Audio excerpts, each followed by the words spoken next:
예, 반갑습니다. 오늘은 우리 27, 28일 지난주 주일이랑 월요일날 본문 이어서 오늘 계시록 이제 18장 말씀 함께 같이 볼 텐데요. 바벨론에 사는 그리스도인들이라는 제목으로 말씀을 나누도록 하겠습니다.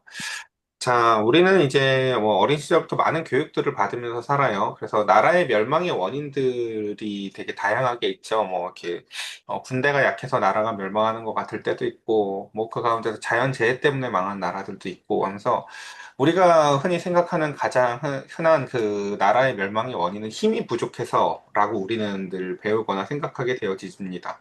그게 경제적인 것이든 군사적인 것이든 말입니다. 근데 그 가운데서 하나님은 말씀을 통해서 조금 다른 말씀을 하세요. 왕 중에 왕이시고 그 가운데에서 가장 크신 하나님은 그 나라의 멸망의 원인을 죄라고 말씀하십니다. 자, 오늘 말씀은 오늘 이제 그 바벨론이 이제 심판받을 것을 이제 예언하시면서 어제는 그것에 대해서 이제 바벨론과 로마에 대한 심판에 대한 이야기를 어제 이제 듣는 그 청각을 통해서 이야기하셨다면 오늘은 시각적 정보를 통해서 요한에게 이제 또 다른 계시들을 다른 측면에서 보여주시는데요. 그러니까 이 바벨론이라는 게 이제 전에도 말씀드렸지만 이렇게 이제 이미 멸망했었던 바벨론 제국만 이야기하는 것도 아니고 지금 있는 로마 제국만 이야기하는 것이 아니라 그냥 과거, 현재, 미래에 이르기까지 있는 신학적이고 정치적이고 경제적으로 하나님을 대적하고 그러니까 하나님을 대적한다는 게 뭐 별다른 게 아니에요. 하나님이랑 싸우자 하는 게 아니라요. 그냥 하나님을 의지하지 않냐는 어떠한 상태, 모든 것들. 그냥 그래서 우상 숭배로 이끌고 가는 모든 세력을 상징한다라고 얘기 드렸어요. 여기서 우리가 우상숭배라는 것도 여러 번 설명을 드렸어요. 우상숭배가 꼭 무슨 이렇게 그쵸 불쌍히에서 막 손 비는 행위만이 아니라 그쵸 그냥 좋은 것들이 있어요. 선한 것들이 있다고 선해 보이는 것들. 근데 선한 것도 얼마든지 우상숭배가 될 수 있어요. 선한 것을 절대적인 것처럼 여길 때 그 모든 것이 다 우상숭배가 된다고요. 그러니까 절대적인 것과 이렇게 선한 것을 우리가 또 그래서 구분을 할 줄 알아야 된다. 이런 이야기들을 전에 말씀을 드렸던 것 같습니다. 자, 한번 봅시다, 이제 본문을. 자, 그래서 이제 바벨론 멸망의 선언과 이유를 이제 보는데요. 이후에 다른 천사가 하늘에서 내려오는 것을 보니라고 해서 이제 보는 거예요. 어제는 뭐 했다고요? 들었어요. 17장은 이제 그 모든 것들에 대한 이야기들을 들려줬다면 오늘은 이제 보여주십니다. 근데 그 천사가 어때요? 그러니까 참 궁금할 것 같아요. 여러분, 천사 혹시 궁금하세요? 그죠? 하늘에서 내려오는 어떤 천사를 통해서 저는 여러 가지가 궁금하거든요. 뭐 냄새도 궁금하고 시각 정보도 궁금하고 그것이 어떤 것인지 그쵸? 근데 그 천사에게 나타나는 시각적 정보가 뭐냐면 큰 권세를 가졌는데 그의 영광으로 땅이 환하여지더라라고 합니다. 그러니까 저 영광은 뭘까요? 하나님으로부터 나온 영광들이에요. 그래서 그 가운데 모세도 하나님 잠깐 만나니까 얼굴에서 빛이 났던 것들에 대해서 우리가 기억을 하실 거예요. 그런 것들처럼 이런 것들은 이제 땅의 관점에서는 볼 수 없는 하나님의 어떠함이에요. 그러니까 제가 예수님 말씀을 제일 좋아하는 것 중에 하나가 그런 거라니까요. 이렇게 선지자들은 보여주시는 계시의 아주 작은 부분을 가지고 계시를 했다면 예수님은 그쵸 하나님의 나라에 계셨기 때문에 천국은 마치 하고 그냥 그 나라를 이 땅의 언어로 새롭게 말씀을 해주시잖아요. 그게 얼마나 고급 정보인지 사실 몰라요. 근데 그 가운데서 이제 2절 보면 힘찬 음성으로 외쳐 이르되라고 하면 이제 여기서부터 바벨론의 멸망한다는 이야기를 이사야나 예레미야에서 나타났던 표현들을 이용해서 또다시 로마가 멸망할 거야 라는 것을 이렇게 예언하시는데 보겠습니다. 무너졌도다 무너졌도다 큰 성 바벨론이여 귀신의 처소와 각종 더러운 영이 모이는 곳과 각종 더럽고 가증한 새들이 모이는 것이 되었도다. 라고 하며 그 가운데서 지금 이 살아가고 있는 로마 제국의 그 멸망을 이렇게 예언하십니다. 실제로 로마시의 인구가요, 이제 이 당시에는 약 100만 명이지만 저 6세기경쯤 되면요, 3만 명으로 뭐 수많은 이제 경제적이고 그 가운데서 이제 전쟁으로 인해서 인구가 급격히 줄어드는 것을 보게 되어집니다. 그래서 그 음행의 진노의 포도주로 말미암아 만국이 무너졌으며 또 땅의 왕들이 그와 더불어 음행하였으며 땅의 상인들도 그 사치의 세력으로 치부하였도다 하더라 라고 하면서 이 멸망의 원인이 뭐라고요? 그러니까 여러분 혹시 그 로마인 이야기나 이런 로마의 역사에 관한 이야기들은요 뭐 시중에 책이 어마어마하게 많거든요. 오죽하면 로마 때문에 세계 역사가 생겼다고 이야기할 정도로 로마라는 제국은 정말 위대하고 큰 제국이지만 그 가운데서 이제 로마의 멸망의 원인을 이제 다양한 각도에서 다루는데 하나님은 그 로마의 원인을 땅의 각도가 아니라 하늘의 각도에서 뭐라고 말씀하신다고요? 너희들의 죄를 내가 참다 참다 이제 그 가운데서 그 때가 되어서 무너지게 했다라고 말씀하신다는 것입니다. 그러니까 여러분 그런 이야기 들어보셨는지 모르겠어요. 감옥에 가 이제 뭔가 범죄를 저질러서 뭐 이게 뭐 도둑이든 강도든 이런 사람들이 감옥에 가서 제일 많이 하는 후회가 뭔지 기억하시죠? 이거 이 얘기 여러 번 했죠, 그렇죠? 아, 내가 어렸을 때 왜 그렇게 해가지고 죄를 저질러서 이렇게 나쁜 죄인이 됐을까라고 후회하는 사람이 거의 없다는 거예요. 다 뭐 후회한다고요? 내가 그때 그놈까지 죽였어야 됐는데. 좀 더 치밀했어야 되는데 후회의 내용이 그렇다라는 거예요. 그러니까 방향을 바꾸는 건요 정말 어렵다는 거예요. 사람을요. 감옥에 가둔다고요 방향이 바뀌는 게 아니라 더 치밀해지고 그 속에서 더 많은 시간을 가지고 더 교묘해진다는 것이지 인간은 사실 방향을 바꾸는 게 정말 힘든데 하나님은 이 이제 아직 멸망하지 않은 이 로마 그리고 그 가운데서 살아가는 그리스도인들에게 이제 마치 이런 것과 똑같아요. 제가 예전에도 누가복음 얘기할 때 많이 했는데 예수님이 사역을 하시잖아요. 근데 예수님 사역의 제1차 대상이 뭐냐면은 사람들에게 사역을 하는 것이 아니라 열두 제자를 부르고 나서 이 열두 제자들에게 그것을 가르치는 게 1차적 사역이에요, 사실은요. 그러니까 이걸 통해서 보게 하는 거죠. 아, 믿음이라는 게 이런 거구나. 아, 주님은 이런 식으로 세상의 로마의 권세에 맞서서 이런 식으로 싸우시는 거구나. 이게 영적 전쟁이구나. 라고 하며 그 가운데서 저 로마의 세력으로부터 나오는 어떤 유익들을 탐하는 것이 아니라 하나님 나라의 은총을 거저 나누고 여러분 오병이어가 사실 설교하기는 좋지 먹고 나면 없어지는 거잖아요, 그렇죠? 뭐 그걸 그러니까 사람들이 원하는 게 오병이어예요. 사실 잘 생각해 보세요. 여러분 그 예, 말년을 예, 그쵸 연금 복권이 됐으면 좋겠어요. 이래요, 그쵸? 한 번 먹고 나면 없어지는 복권이 좋으세요? 아니면 계속해서 지속적으로 그럼 우리가 원하는 거 대부분 사람들 원하는 거 그런 거 아니잖아요. 연금 같은 형식이잖아요. 그렇죠? 영속적으로 무언가 지속적으로 나타나는 어떤 은총을 구하잖아요. 근데 주님은 어떻게 주세요? 예. 하나님 나라는요, 기본 값이 만나예요, 여러분. 일용할 양식이라고요. 그렇죠? 예. 그러니까 우리의 성에 안 찰 확률이 높아요, 사실요. 근데 그 가운데서 하나님이 주시고자 하는 것은 다른 차원의 것들이다라는 것입니다. 이것이 하늘로부터 왔다는 것. 이것이 무엇인지 모르겠다는 것. 그러고 나서 그것을 먹고 사실은 그것에서 오는 기쁨, 그러니까 그것에서 맛에서 오는 기쁨이 아니라 이것이 하늘로부터 왔다는 기쁨을 누리는 것이에요. 이게 하느님으로부터 왔다는 것을 누리는 기쁨이라는 것이죠. 그러니까 정말 사랑을 해보면 그래요, 여러분. 그쵸?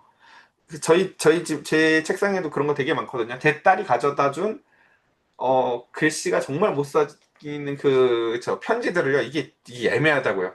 애들이 사랑으로 썼으니까 갖고는 있는데 점점 쌓여가서 이게 그렇죠. 그런 것들처럼 하나님으로부터 왔다는 것이 훨씬 귀한 것이죠. 그래서 지금 다시 이제 이 로마의 멸망의 원인을 하나님께서는 그 천사를 통해서 이렇게 말씀하시죠. 뭐라고요? 음행이다. 음행의 핵심 내용은 뭐냐면 우상숭배라는 거예요. 우상숭배가 뭐예요? 바로 하나님이 아닌 로마의 힘과 권력, 이 땅에 있는 힘과 권세와 권력을 하나님처럼 여기는 것. 그러니까 그래서 이 땅에서 우리에게 있어서 가장 큰 우상숭배의 대상이 뭐라고요? 돈이라고요. 그러니까 우상숭배의 감정을 빨리 알고 싶으면 그 생각을 해보면 돼요. 내 통장에 갑자기 돈이 수백억 찍히거나 수십억이라도 찍혀서 내가 돈이 많았으면 돈이 내가 엄청 많다면 뭐 할까라고 상상할 때 오는 마음의 풍족함 있죠. 그게 우상숭배예요. 예. 하나님 생각할 때 그게 있냐고 과연. 아, 하나님 나라 뭐 그게 있냐고요. 그쵸? 그러니까 하나님께서 돈과 하나님을 겸하여 섬길 수 없다라고 말씀을 하시는 것이 바로 그 하나님과 물질주의가 지금 동거하는 가운데 있다는 것이죠. 지금 그러니까 이 말씀의 사실 1차적 대상은 멸망을 선언하고 있지만 지금 누구한테 얘기하고 있는 거냐면요. 그 소아시아에 있는 7교회들한테. 왜냐하면 로마 아래에 있거든요. 우리가 로마 안에서 조금만 더 친로마적으로 살아가면 저들이 우리를 박해하지 않을 것 같고, 우리가 조금 더 그 예수님을 강조하지 않으면 유대인과 우리를 구별하지 못해서 우리가 그냥 회당에서 예배 드려도 될 것 같고, 그렇죠? 예수님 얘기만 안 하면 우리가 유대인인지 기독교인지를 어떻게 할 거야, 그렇죠? 그런 것들처럼 그 가운데서 하나님과 물질주의가 동거하고 있는 그 세상 속에서 지금 요한을 통해서 하나님은 저들에 대한 멸망을 선언하면서 그러니까 너희 어디에 서야 될지를 명확히 해라 라고 말씀하고 계세요. 자, 그러면 보겠습니다. 그래서 이 심판의 대상들, 그래서 또 내가 들으니 하늘로부터 다른 음성이 나서 이르되 하면서 하나님께서는 이렇게 말씀하시죠. 내 백성아, 거기서 나와 그의 죄에 참여하지 말고 그가 받을 재앙들을 받지 말라. 하나님은요, 사실 여러 번 말씀을 하셨어요. 소돔과 고모라에서도 수없이 말씀하시고요, 사실은요. 여기서 나오라는 게 그럼 어디로 빨리 이사 가라는 걸까요? 소아시아 일곱 교회들한테 야, 거기 아시아 다 로마 땅이니까 로마를 벗어나서 딴 나라 가라는 걸까요? 그런 게 아니에요. 여길 가나 저길 가나 다 비슷해요. 그러니까 그 얘기가 아니라 우리가 로마라는 위치는 어쩔 수 없지만 아시아 안에서 소아시아 제국 안에서 살아가는 것은 어쩔 수 없지만 그들이 살아가는 그 라이프 스타일, 그 내면의 삶의 방향을 전환하라라는 얘기예요. 그게 바로 거기서 나오라는 거예요. 우리는 로마에서 살고 있지만 너희의 영혼이 로마에서 살아서는 안 된다는 것이죠. 너희의 영혼이 바벨론 안에서 만족을 누려서는 안 된다는 것이죠. 로마의 라이프 스타일은 여러분 언제 시간 되시면 꼭 뭐 이렇게 로마인 이야기 같은 거라도 한번 읽어보세요. 로마가 얼마나 탐욕으로 찌든 나라였고 탐식 먹는 거 이거 아시죠? 그냥 대충 여러분 들어보신 게 있을 거예요, 그렇죠? 오죽하면 먹는 기쁨을 계속 누리려고 먹고 토하고 아유 성적인 것도 아주 미동들 아주 어린 남자 아이들 성적 대상으로 누릴 수 있는 모든 것들을 누리며 아주 인간의 쾌락의 끝을 모든 것을 다 집약한 제국 중에 제국이 바로 로마였었어요. 근데 이제 이런 것들이 교회에도 영향을 미치더라는 거죠. 그래서 교회가 어떤 상태를 유지하고 싶어 해요? 뜨겁지도 차지도 않은 상태. 그러면 오는 유익들이 있거든요. 우리가 뜨거워서 잃어버리는 경제적 손실이 있고요. 또한 차가워서 받게 되는 박해들이 있거든요. 하나님의 백성으로 내가 확실히 뜨겁게 살 때, 혹은 내가 확실히 차갑게 살 때 오는 박해든 어떤 경제적 손실들이 있는데, 그 가운데서 그것을 조금만 내어버리면, 그 가운데 로마인들처럼 살아나아갈 수 있는데, 하나님은 거기서 그 백성들에게 뭐라고 경고하세요? 너 거기서 나와 라고 말씀하신다고요.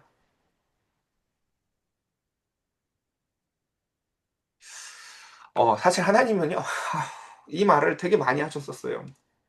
고린도 후서에서도 이렇게 얘기했죠. 바울도 이렇게 얘기를 해요. 고린도 교회가 딱 그랬잖아요. 그쵸? 무역으로 인해서 먹고 사는 것이 굉장히 이제 펴서 경제적 유익을 누리고 성적으로 그 항구 도시라서 굉장히 타락했었던 그 고린도라는 지역에 세워진 그 교회의 성도들이 바울을 무시하고 아주 무시하죠. 근데 그 성도들에게 눈물로 편지를 쓰면서 이렇게 얘기를 하죠. 제발 너희들은 믿지 않는 자들과 멍에를 함께 매지 마라고요. 이걸 가지고 자꾸 맨날 그 결혼하는 문제만 물어보는데 그 얘기뿐만이 아니에요. 그냥 우상숭배하지 말라는 거예요. 믿지 않는 자들과 똑같이 사귀지 말라고요, 여러분. 이게 꼭 그 배우자든 결혼 상대자든 누구든 이건 그 모든 것을 초월해요. 그러니까 예를 들어서 믿지 않는 사람과 여러분 결혼해도 돼요라고 물어보면요. 저는 사실 별로 긍정적으로 대답을 해드리기가 어려워요. 사실은요. 저는 믿지 않는 자들과 어, 예, 라이프 스타일을 한결같이 공유하는 것을 그닥 긍정적이지 않다고 생각을 해요. 왜냐하면 우리가 이제 어렸을 때에는 그렇잖아요, 여러분. 이렇게 중고등학교 때 친구가 최고 친구잖아요. 그렇죠? 모든 이야기들을 다 나눠볼 수 있고. 근데 서서 그러다가 어느 날 우리가 이제 하나님을 만나고, 그 다음 그 가운데서 세상 가운데서 살아가다 보면은, 어떤 친구는 예를 들어서 결혼을 해서 아이를 낳았는데 어떤 친구는 결혼을 안 하면요. 벌써 이제 친한 친구인데도 대화가 안 통하는 걸 느껴요. 아, 얘는 내가 애 낳아서 키우는 걸 전혀 이해를 못 하는구나. 애 보는 게 얼마나 힘든지 얘는 모르는구나라고 느껴요. 여러분, 그거의 100배가 신앙을 가진 사람과 신앙을 갖지 않은 사람. 신앙을 가진 사람에겐 이게 얼마나 힘들고 목숨 같은 일인데, 신앙이 없는 사람은, 야, 니네 하나님은 그런 것도 이해 못하냐? 라고 하면 주일날 한 번쯤 빠지는 것에 대해서 되게 사사롭게 생각을 하죠. 바울은 그래서 이렇게 얘기를 해요. 그래서 의와 불법이 어찌 함께하며 빛과 어둠이 어찌 사귀겠느냐라고 말씀하죠.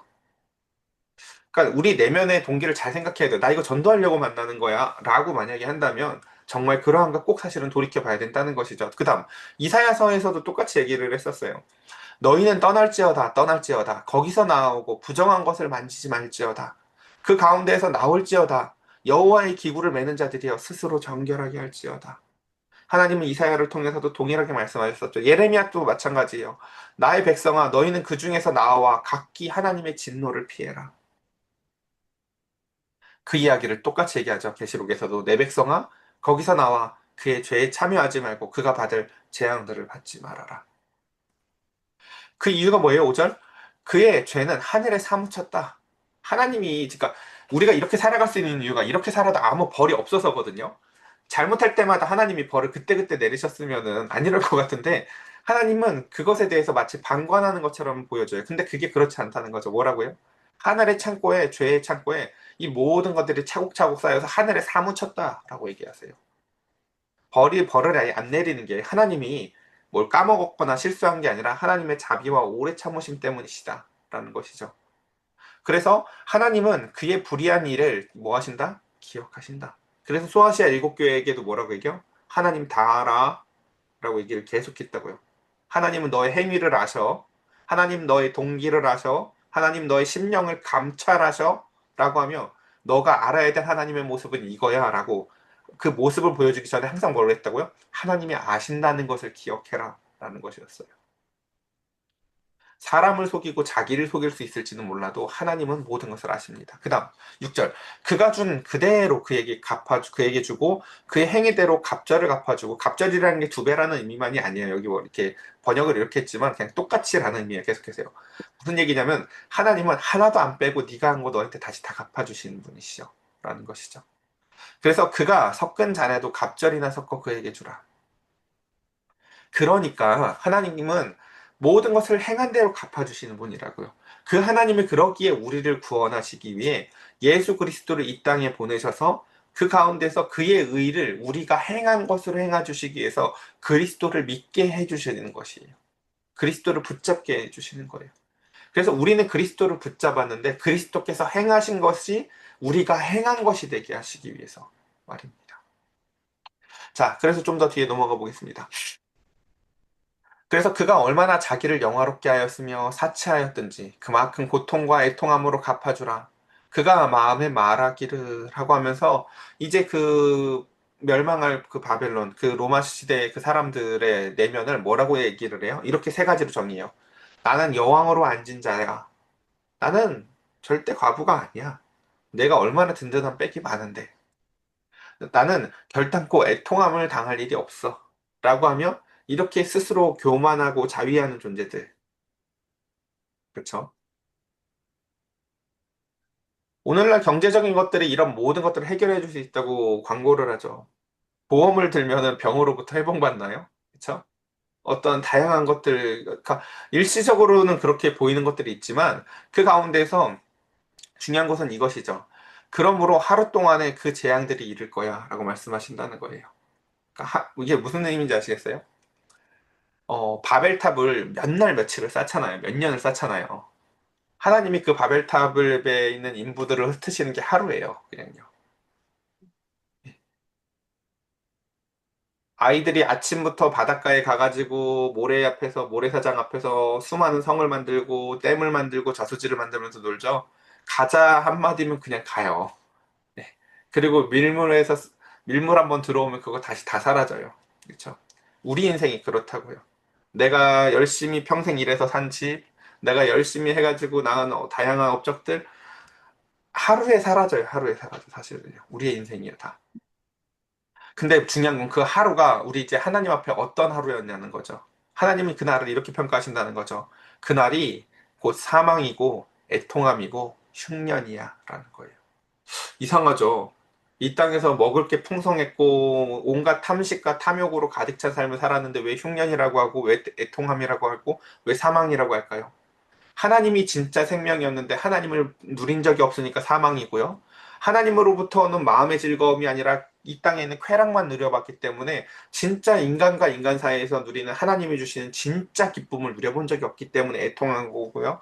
그 가운데서 하나님으로부터 오는 감사함을 모르기 때문에 아무리 가져도 마음의 즐거움과 기쁨이 없었기 때문에 그 모든 것이 흉년인 것입니다. 풍년과 흉년은요, 양으로 덤비는 게 아니에요. 정말 많은 사람들이 기쁨이 넘치고 적은 사람들은 늘 고통스럽던가요? 그렇지 않아요, 여러분. 하나님은요, 우리 위장을 요만하게 만드셨다는 걸 여러분 기억하세요. 뭘 먹어도 다 그만큼 먹습니다. 사실 먹어봐요. 그래서 그가 또한 불에 살라지리니 그를 심판하시는 주 하나님은 강하신 자이심이라. 그다음 오늘 이제 여기까지 하고 정리해 볼게요. 자, 그래서 이제 드디어 바벨론인의 멸망을 하나님께서 선언하시자 이제 문상객들이 옵니다. 이제 이 문상객들도 다 같이 공범들이에요, 보면요. 첫 번째, 땅의 왕의 장송국들. 그와 함께 음행하고 사치하던 땅의 왕들이 그가 불타는 연기를 보고 위하여 울고 가슴을 치며 그의 고통을 무서워하여 멀리 서서 이르기를이라고 하면서 이제 바벨론이 멸망을 선언당하니까 첫 번째는 이 땅에서 왕으로 살았던 자들이 그 멸망을 보면서 멀미 서서 이렇게 운대요. 화이또다 화이또다 큰 성 견고한 성 바벨론이여 한 시간에 내 심판이 이르렀도다 라고 얘기를 하며 그 로마의 멸망이 모든 사람들에게 승리의 환호를 주진 않는다는 것을 우리는 기억했으면 좋겠습니다. 그러니까 로마가 멸망했으니까 그 가운데서 이제 하나님의 나라가 도래할 테니까 다 같이 기뻐해야 될 것 같지만 그렇지 않은 거예요. 로마의 멸망으로 인해서 그 옆에서 벌어먹고 살던 수많은 사람들이 있거든요. 아, 나도 거기서 왔던 게 좋았는데. 그러니까 그 출애굽기에서 여러분, 그러니까 하나님이 홍해를 가르고 열 가지 재앙을 통해서 그들을 구원해 냈는데 그들이 그런 말을 하잖아요. 아, 애굽에서는 그래도 그 불 쬐면서 옆에서 고기도 좀 얻어먹고 있는데 이게 얼마나 소름 돋는 말인지를 기억하셔야 돼요. 이게 하나님한테 어떻게 들렸을지를 여러분 생각해 보셔야 돼요. 그게 이 말들이에요. 사실요.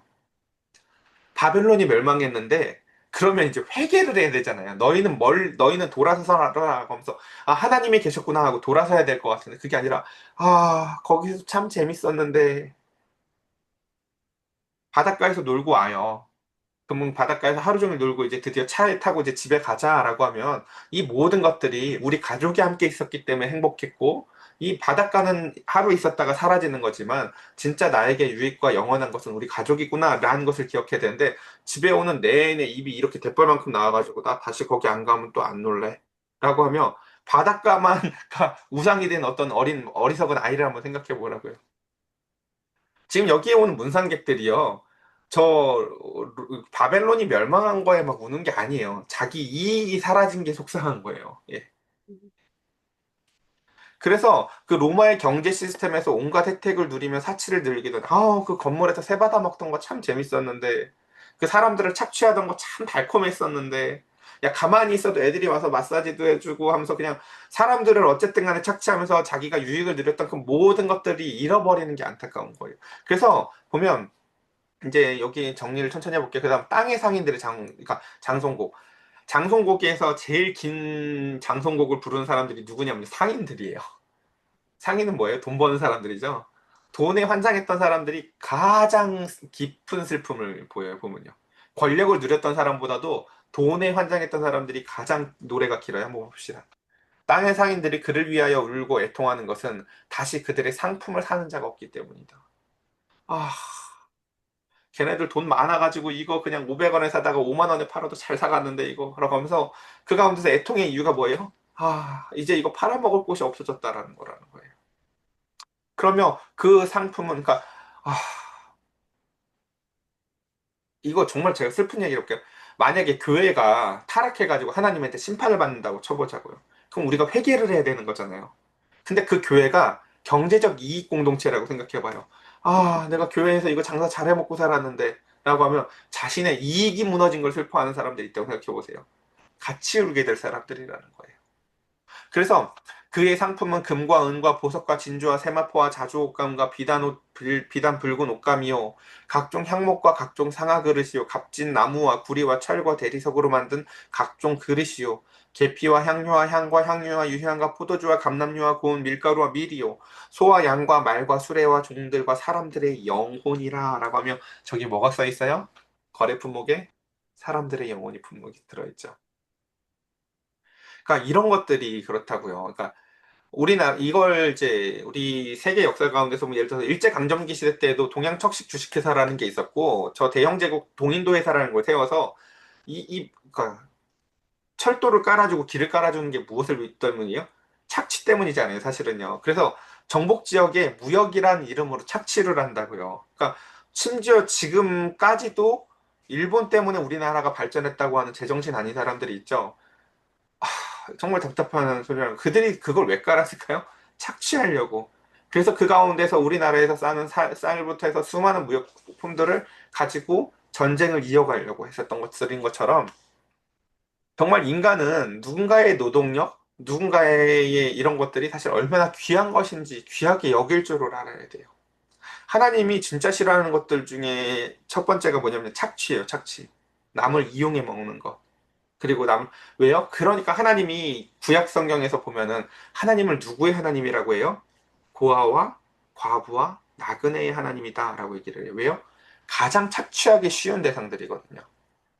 그래서 우리가 살아가는 세상 가운데서도요, 유일하게 되게 이상한 공동체 중에 하나가 노조라는 걸 만들어요. 왜요? 노조는 노동력이라는 상품은요, 다른 거랑은 좀 달라요. 내가 이거 노동력이라는 것은요, 많아지면 많아질수록 경쟁자가 많아질수록 싸져서 그럼 점점 하루에 10시간 일해서 2천 원 벌던 사람이 이제 20시간 일해야 2천 원 벌게 되고 하면서 경쟁을 하면 할수록 더 가난해지는 이상한 구조를 갖고 있기 때문에 싸우지 못하도록 그런 것들을 경제적으로 만들어주는 게 노조의 의미거든요. 그런 것들처럼 그러니까 그 노조의 가장 핵심적인 개념이 뭐냐면요. 착취를로부터 보호하는 거예요, 그들을요. 만약에 여러분 지금 우리 최저임금이 없다고 생각을 해보세요. 우리 편의점에서 일할 사람인데 50명이 이력서를 넣어요. 그럼 하나하나 물어보죠. 넌 얼마 받고 일할래? 전 5천 원만 줘도 합니다. 전 4,500원이요. 아, 저 당장 급해서 3천 원에도 전화할 수 있어요. 자, 이게 공정한 경쟁이에요? 이게 시장 경제냐고요? 아니라고요, 여러분. 그게 착취예요.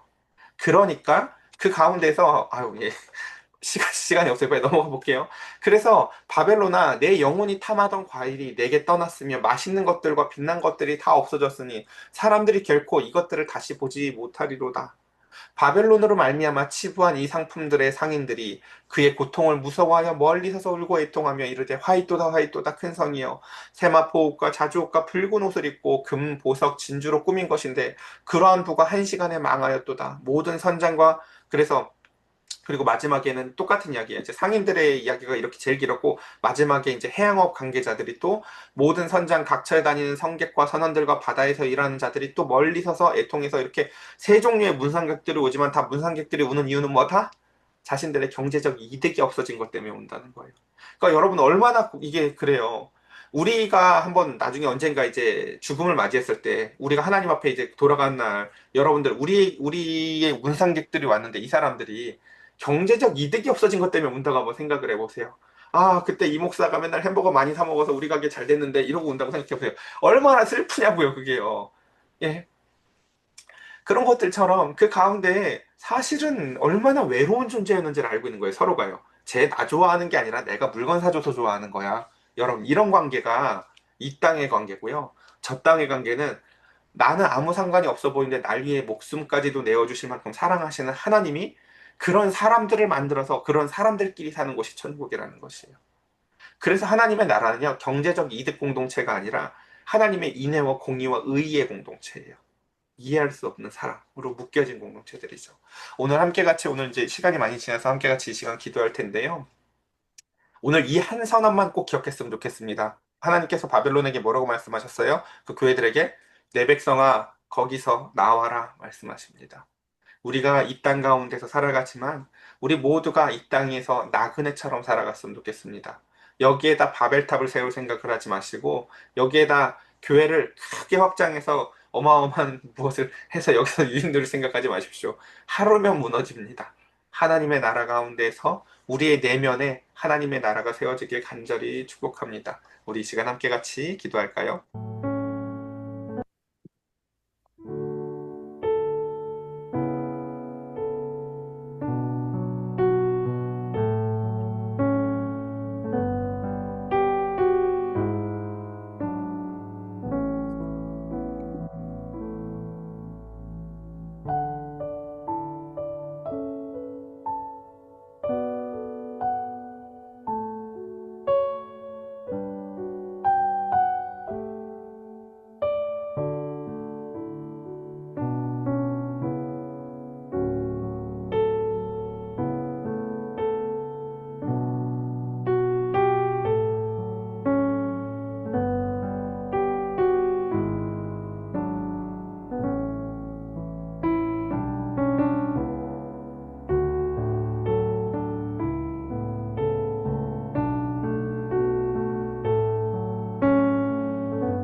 기도드리겠습니다. 하나님, 우리는 여전히 이 땅에 살아가지만 저 땅에 계신 하나님 아버지의 말씀을 이 아침 시간 묵상하고 먹고 마시길 원합니다. 내 백성아, 거기서 나와라. 주님께서 말씀하셨습니다. 우리가 이 땅에서 살아갈 때 세상에 맛있는 것, 즐거운 것들, 이런 것들만을 탐하며 사는 것이 아니라 자기의 유익만을 위하여 살아가는 세상의 수많은 이익 공동체들을 넘어 하나님은 우리를 사랑하시며 우리를 위하여 모든 것을 내어주실 만큼 이 땅을 그 사랑으로 말미암아 그 창조의 원리가 사랑과 지혜였듯이 우리도 그 하나님의 창조의 원리인 지혜와 사랑을 붙잡고 그 교회 가운데, 그 가정들 가운데, 그 이웃들과 서로 계산하는 관계가 아니라 사랑하는 관계로 새롭게 거듭나게 맺어지기를 주님 원합니다. 바벨론이 멸망하고 로마가 멸망해도 그 문상객들이 오는 이유가 다 자기의 유익 때문이라 합니다. 주님, 우리의 내적 동기를 다 아시는 하나님, 우리의 참된 내적 동기가 하나님이 되게 하시고, 우리의 내적인 마음의 기쁨이 하나님의 영광이 되게 하여 주시사, 내가 무엇을 먹을까, 무엇을 마실까, 어떻게 오늘은 즐겁게 보낼까가 아니라, 내가 어떻게 하나님의 마음을 기쁘게 해드릴까? 내가 어떻게 하나님의 뜻대로 살아갈까? 내가 어떻게 이 모든 것 가운데 하나님의 기쁨과 즐거움으로 영광으로 된 하루를 살까를 고민하는 저와 우리 사랑하는 성도들 되게 하여 주시옵소서. 우리를 사랑의 끈으로 메어주신 우리 주 예수 그리스도의 이름으로 기도드렸사옵나이다. 아멘. 아멘.